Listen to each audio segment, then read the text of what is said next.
En présentant l'iPad Transformer, sa tablette tactile, Asus a fait partie des premières entreprises à lancer un produit capable de rivaliser avec l'iPad d'Apple. Il s'est basé pour cela sur le système Android de Google spécialement développé pour les tablettes. L'iPad Transformer offre une texture assez originale sur le dos et un appareil photo. La tablette dispose d'un écran de 10 pouces au format 16 dixièmes. Sur la tranche gauche, on retrouve le bouton de volume et le bouton de mise en marge. De l'autre côté, on trouve un port micro HDMI, un port micro SD et la prise casque.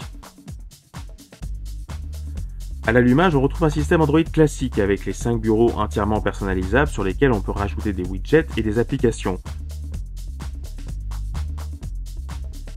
On retrouve les 3 boutons principaux d'Android, le retour en arrière, le bouton Home pour revenir à la page d'accueil, et la gestion très pratique du multitâche pour avoir accès aux applications déjà lancées. Asus aurait pu en rester là, mais il a préféré mettre à profit son expérience dans le monde du PC et développer un accessoire inédit à ce niveau de finition, un véritable clavier.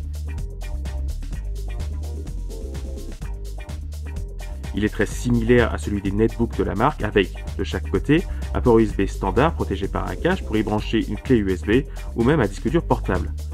Il offre également un lecteur de carte mémoire et un touchpad désactivable au besoin. L'ensemble du clavier est identique à celui d'un PC à l'exception du bouton Home, du bouton de retour en arrière et du bouton de verrouillage, déverrouillage de l'écran. Le fonctionnement de l'ensemble est assez simple puisqu'une fois le clavier sorti de son emballage, il suffit de mettre la tablette dans l'emplacement, d'appuyer un peu et l'ensemble est solidarisé. On se retrouve alors avec un appareil similaire à un netbook, à peine plus lourd et surtout beaucoup mieux fini. Quand l'ensemble est ouvert, on se retrouve avec un ordinateur de poche, mariant la simplicité de la tablette, puisque l'écran reste tactile, avec les atouts évidents de ce clavier et des ports USB et mémoire qu'il offre. Pour utiliser la tablette avec son clavier, Asus équipe la Transformer avec une suite bureautique. Elle permet de créer une feuille de texte, une feuille de calcul ou une présentation. En créant un nouveau document, on se retrouve avec une page blanche et la possibilité de taper son texte au clavier avec un confort de frappe bien supérieur à celui d'un clavier tactile.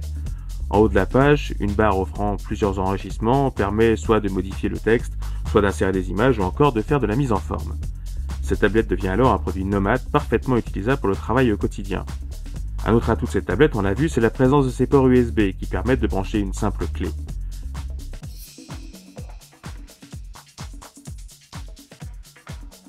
Une fois que le système l'a reconnu, le gestionnaire de fichiers permet d'avoir accès à son contenu et de lire une image par exemple,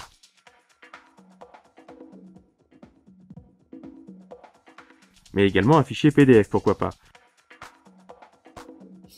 L'aspect tactile est pratique et parfaitement utilisable, même sur un fichier haute définition comme celui-ci.